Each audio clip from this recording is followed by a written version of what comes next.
The Xbox news just keeps on rolling in, albeit some of this news is a little less harsh, while the other half just infuriates me even more. But let's break this all down up next.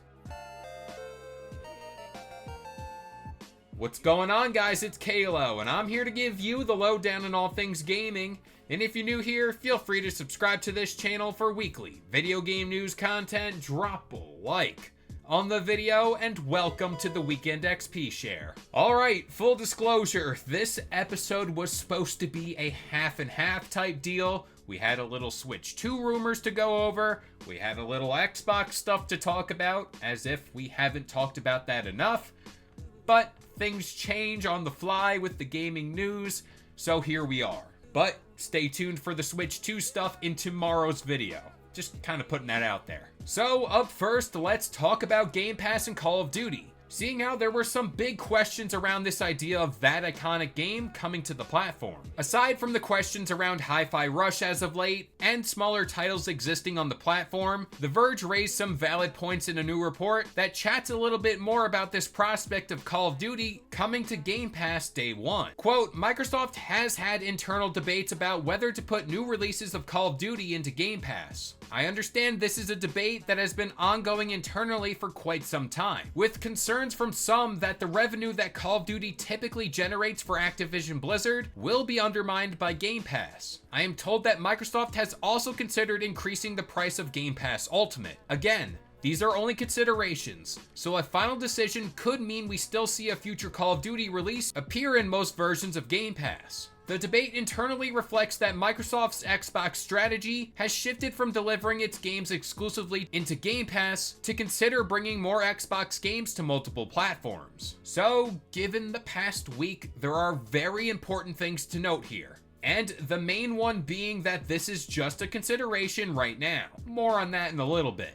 And this yet again draws even more heat on that Xbox showcase in June, because we all assume that second one, the redacted one, will be a Call of Duty showcase. So it looks like they're gonna have to answer questions on that front too. For me, Call of Duty Gulf War, at least that's what the rumors are calling it, is the biggest test for Xbox. And this could be the trial run they need to see if putting a game like that on Game Pass will boost subscriber numbers. Which, in this case, it will because it's just Call of Duty. But as of right now, Xbox is left with more questions than answers at the moment. So it's gonna be very interesting come showcase season. And hey, wouldn't you know it, our next story today kinda helps bridge the gap here when talking about Call of Duty and Game Pass. Now, Sarah Bond did this interview with Bloomberg, and she touched on everything under the sun when it comes to the bad self-inflicted press Xbox has been getting lately.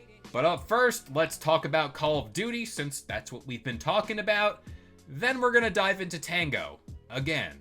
Quote, and the last piece is about Game Pass. We know our core users love Game Pass. Game Pass is a gaming subscription. You get a whole portfolio of games. But importantly, you get every single one of the games we build day one in Game Pass. And the quality of those games has only been going up over time. And you're going to see some more really big games into Game Pass later this year. Then the reporter went to ask, from the Activision portfolio or, and then Sarah Bond replied, across the whole slate. You're going to see some really amazing things. And keeping that as something that is really special for Xbox players is central to us. So here we are, hearing things from Xbox leadership, and if this holds true in the coming months, I guess we're gonna have to wait and see. But like I said, June 9th gets more and more interesting by the day. Now on to the part of today's show where we talk about Sarah Bond's comments with Bloomberg, and yet again, I find myself pissed off and confused at the same time with Xbox leadership.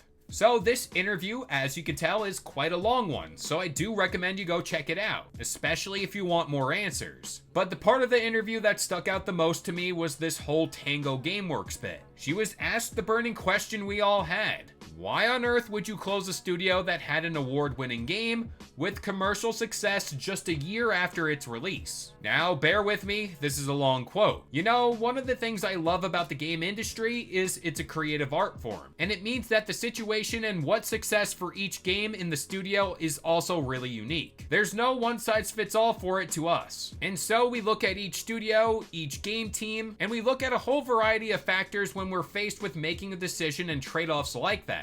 But it all comes back to our long-term commitment to the games we create, the devices we build, the services, and ensuring that we're setting ourselves up to be able to deliver on those promises. I mean, right there, it just sounds like a whole lot of nothing. And it really failed to address the question up front, and again, it's just mixed messaging. And that's been the exact problem with Xbox leadership in my mind. The messaging they've been putting out over the past few years has been so vague, at times unclear, and now they're starting to backtrack, which takes away the trust you built up over the past years with consumers. I also find it pretty funny how she mentions there's a whole lot of factors that go into this, and it's not a one-size-fits-all deal. So by her words, and looking at all this, a studio could release an award-winning game with aspirations of a highly anticipated sequel, yet that's not enough.